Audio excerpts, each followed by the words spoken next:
आपने इस वीडियो पे क्लिक किया है तो चांसेस हैं कि आप किसी फॉरेन कंट्री घूमने का प्लान कर रहे हैं और कज़ाकिस्तान आपकी लिस्ट में आता है। पर जब भी हम कोई इंटरनेशनल ट्रिप प्लान करते हैं तो हमारे मन में उस कंट्री को लेके काफ़ी जेन्युइन बेसिक से सवाल आते हैं, जैसे कि वीज़ा कहाँ से लें, फ़्लाइट्स कहाँ से सस्ती मिलेंगी, सिम कार्ड कहाँ से लें, मोबाइल एप्लीकेशंस कौन सी डाउनलोड करनी है, अकोमोडेशन कौन से एरिया में लें, आइटनरी क्या रहेगी और बजट कितना लेके चलें। तो इस वीडियो में मैं आपको ये सारी जानकारी दूंगा कज़ाकिस्तान के बारे में, जो कि दुनिया का 9वां सबसे बड़ा देश है, जो कि सेंट्रल एशिया में लोकेटेड है, जो अपनी नेचुरल ब्यूटी, मॉडर्न सिटीज़, खूबसूरत लेक्स और बर्फ से ढके पहाड़ों के बीच बने दुनिया के one of the biggest ski resort के लिए फेमस है। ये जगह कुछ समय से इंडियन टूरिस्ट के लिए काफ़ी पॉपुलर डेस्टिनेशन बनती जा रही है और इसका रीज़न है इंडिया से इसका पास होना और कम बजट में ये आपको यूरोप वाली सील भी देगी। इसी के लिए मैं आया हूँ यहाँ घूमने और अपने एक्सपीरियंस के बेस पे मैं आपके इन सारे सवालों का जवाब देने की पूरी कोशिश करूँगा। तो बिना किसी देरी के शुरू करते हैं आज का वीडियो। तो सबसे पहले बात कर लेते हैं फ़्लाइट की। इंडिया से कज़ाकिस्तान की फ़्लाइट आपको डायरेक्ट दिल्ली इंटरनेशनल एयरपोर्ट से 25 से 30 हज़ार रुपये के बीच में मिल जाएगी। मैंने जो ये फ़्लाइट बुक की थी अपनी यहाँ की राउंड ट्रिप की, वो थी लगभग 27 हज़ार रुपये की, क्योंकि मैंने मात्र 10 दिन पहले ही ये फ़्लाइट बुक की थी। टोटल फ़्लाइट का ड्यूरेशन लगभग 3-3.25 घंटे का रहता है। दूसरी चीज़ है वीज़ा की, तो कज़ाकिस्तान ने इंडियंस के लिए वीज़ा फ्री कर रखा है। हाँ जी, मैं वीज़ा ऑन अराइवल की बात नहीं कर रहा हूँ, ई वीज़ा की बात नहीं कर रहा हूँ, वीज़ा फ्री है। आपको किसी तरीके का कोई वीज़ा लेने की ज़रूरत नहीं है। जैसे ही आप कज़ाकिस्तान में एंटर करते हैं, आपके पासपोर्ट पे स्टैंप मार दी जाएगी और आपको एंट्री के लिए कोई भी परेशानी नहीं होगी। तो अब मैं आपको बताता हूँ कि मेरा इमिग्रेशन एक्सपीरियंस कैसा रहा था। तो भाई दिल्ली एयरपोर्ट पे से मेरे से बहुत ज़्यादा सवाल नहीं पूछे गए थे। इनफैक्ट मेरे से बस ये पूछा था कि आप वापस कब आ रहे हो, और रिटर्न टिकट मुझसे मांगी गई थी, जो कि मैंने शो कर दी थी। ये सब पूछा था मुझसे इंडिगो फ़्लाइट स्टाफ ने, और इमिग्रेशन पे तो ये भी नहीं पूछा गया। सिंपल उन्होंने पूछा आप कज़ाकिस्तान किस पर्पज़ से जा रहे हैं। मैंने कहा घूमने जा रहा हूँ, और उन्होंने ये पूछने के बाद मेरे पासपोर्ट पे स्टैंप लगा दी थी। अगर बात करें कज़ाकिस्तान में एंटर होने के बाद इमिग्रेशन का क्या प्रोसेस था, तो वो भी लगभग सिमिलर ही था। कुछ नहीं पूछा गया, बस ये पूछा गया कि आप वापस रिटर्न कब कर रहे हैं। और रिटर्न की जैसे मैंने बताया कि मैं 7 या 8 दिन बाद रिटर्न कर रहा हूँ। उन्होंने पासपोर्ट मेरा चेक किया।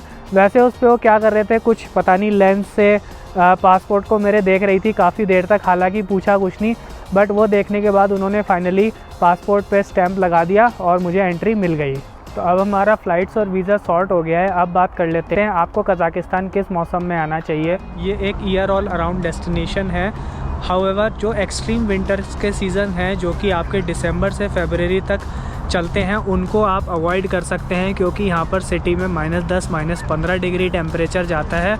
और अगर बात की जाए माउंटेनियस रीजन की, तो कई एरियाज़ ऐसे हैं कज़ाकिस्तान के जहाँ पर आपको -40 डिग्री तक टेम्परेचर मिल जाएगा। तो इन सीज़न्स को अवॉइड करके आप बाकी किसी भी सीज़न में यहाँ पर आ सकते हैं। तो आज का दिन है 26 अक्टूबर का, और मैं आया हूँ लेट अक्टूबर में, और यहाँ पर हल्की हल्की ठंड ऑलरेडी स्टार्ट हो चुकी है। और जो माउंटेनियस रीजन्स है वहाँ पर ऑलरेडी स्नो भी शुरू हो चुकी है। हाउएवर सिटी का जो टेम्परेचर है वो 10 से 12 डिग्री के बीच में रह रहा है। तो अब हमारा फ़्लाइट सॉर्ट हो गई है, वीज़ा सॉर्ट हो गया है, और आपको समझ में आ गया होगा कि हमें किस सीज़न में यहाँ आना चाहिए। तो अब बात कर लेते हैं एकोमोडेशन की। तो एकोमोडेशन यहाँ का एक अलमाती डिस्ट्रिक्ट है, आप वहाँ पर एकोमोडेशन अपनी बुक कर सकते हैं। यदि आप होटल बुक करने जाते हैं तो होटल आपको यहाँ पर काफ़ी एक्सपेंसिव पड़ेंगे, 8 से 10 हज़ार रुपये की रेंज है। वहीं मैं आपको रिकमेंड करूँगा कि आप एयरबीएनबी बुक कर सकते हैं, क्योंकि मैंने यहाँ पर एयरबीएनबी बुक किया था, जो कि मुझे लगभग 4000 पर नाइट के हिसाब से पड़ा। एयरबीएनबी बहुत ही शानदार था, ओनर बहुत ही थॉटफुल और सुपर फ्रेंडली थे। उन्होंने हमारे लिए बहुत अच्छे से अरेंजमेंट भी किया एंड बहुत कोऑपरेटिव भी थे। उस एयरबीएनबी की सारी डिटेल्स भी मैं डिस्क्रिप्शन में डाल दूंगा, अगर स्पेसिफिकली आप वो वाला भी चूज़ करना चाहें तो वो भी कर सकते हैं। अब बात कर लेते हैं यहाँ की करेंसी की। तो यहाँ पर चलती है कज़ाकिस्तानी टेंगे। 1 इंडियन रुपीज़ 5.1 कज़ाकिस्तानी टेंगे के बराबर होता है। तो मैं आपको दिखा देता हूँ। ये है काज़ाकिस्तानी टेंगे की करेंसी, ये है इसका 2000 का नोट, ये हो गया 5000 का नोट और ये हो गया 10,000 का नोट। तो करेंसी एक्सचेंज कराने के लिए आप अपने साथ USDs ला सकते हैं, क्योंकि इंडिया में आपको शायद कज़ाकिस्तानी टेंगे इतनी इजीली शायद ना मिले। अगर मिल जाते हैं और आपको रेट अच्छा मिलता है तो बहुत अच्छी बात है। Currently as of today as in 26 October जो अभी USD टू काज़ाकिस्तानी टेंगे का रेट चल रहा है वो है पर $100 इज़ 48,560 काज़ाकिस्तानी टेंगे, जो कि काफ़ी अच्छा रेट है। और मैंने ये देखा है कि जनरली अगर आप एयरपोर्ट से चेंज कराइए या सिटी में कहीं भी चेंज कराएं, आपको ऑलमोस्ट सब जगह सिमिलर ही रेट मिल जाता है। तो ये मत सोचिएगा कि एयरपोर्ट पे सही रेट नहीं मिलेगा, वहाँ से लेना चाहिए या नहीं लेना चाहिए। आप वहाँ से भी चेंज करा सकते हैं और अंदर सिटी में आके भी आप चेंज करा सकते हैं। इसी के साथ मैं आपको एक बोनस टिप देना चाहूँगा। यहाँ आने से पहले आपको कुछ एक ऐप्स हैं जो आपको डाउनलोड कर लेने चाहिए, जो कि आपको यहाँ पर बहुत हेल्प करने वाले हैं। जिसमें से सबसे पहला आता है येंडेक्स गो। यहाँ पर ओला उबर नहीं चलती और बाकी कंट्रीज़ में जैसे मैंने देखा था कि वहाँ पर चलती है ग्रैब या गोजैक, तो यहाँ पर येंडेक्स गो खाली चलती है। येंडेक्स गो आपको यूज़ करने के लिए काज़ाकिस्तानी लोकल नंबर होना चाहिए, जो कि मैंने एयरपोर्ट से ले लिया था। एयरपोर्ट से ये मुझे पड़ा था तकरीबन 1000 रुपये का, जिसमें मुझे 35 GB डेटा मिल गया था। थोड़ा एक्सपेंसिव ज़रूर था, बट हाँ, इंडिया के मुकाबले बाकी देशों में डेटा हमेशा आपको महंगा ही मिलेगा। दूसरा जो ऐप है वो है आपका येंडेक्स मैप्स और 2Gs मैप्स के लिए आप इस्तेमाल कर सकते हैं, क्योंकि बहुत जगह ऐसा है कि आपका गूगल मैप्स प्रॉपरली वर्क नहीं करता। तो अब बात कर लेते हैं आइटनरी की। तो आई थिंक आपके काज़ाकिस्तान में 5 से 6 दिन मोर देन सफिशिएंट होंगे। अगर आप इससे ज़्यादा स्टे करना चाहते हैं तो मैं आपको बोलूँगा आप अस्ताना ऐड कर सकते हैं। अस्ताना काज़ाकिस्तान की कैपिटल है, पहले अलमाटी कैपिटल हुआ करती थी, बट अब उन्होंने चेंज करके अस्ताना कर दी है।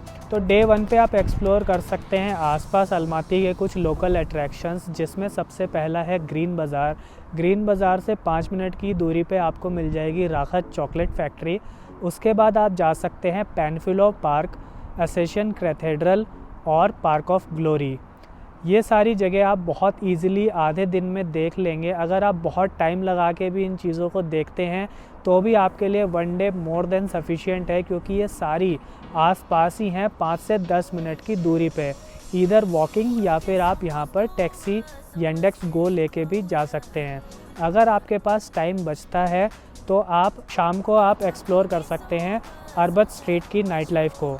अलमाटी ज़ू को भी एक्सप्लोर कर सकते हैं, बट हाँ, ज़ू काफ़ी बड़ा है, उसको एक्सप्लोर करने के लिए आप एटलीस्ट 2 से 3 घंटे निकाल के आइए। डे 2 पे आप अपना डे टूर प्लान कर सकते हैं शेरिन कैनियन, कैंडी लेक और कोलसाई लेक का। इसके लिए मैं आपको सजेस्ट करूँगा कि आप जो भी टूर बुक करते हैं एडवांस में बुक करके आइएगा, क्योंकि मे भी हो सकता है एंड टाइम पे आपको बुकिंग ना मिले।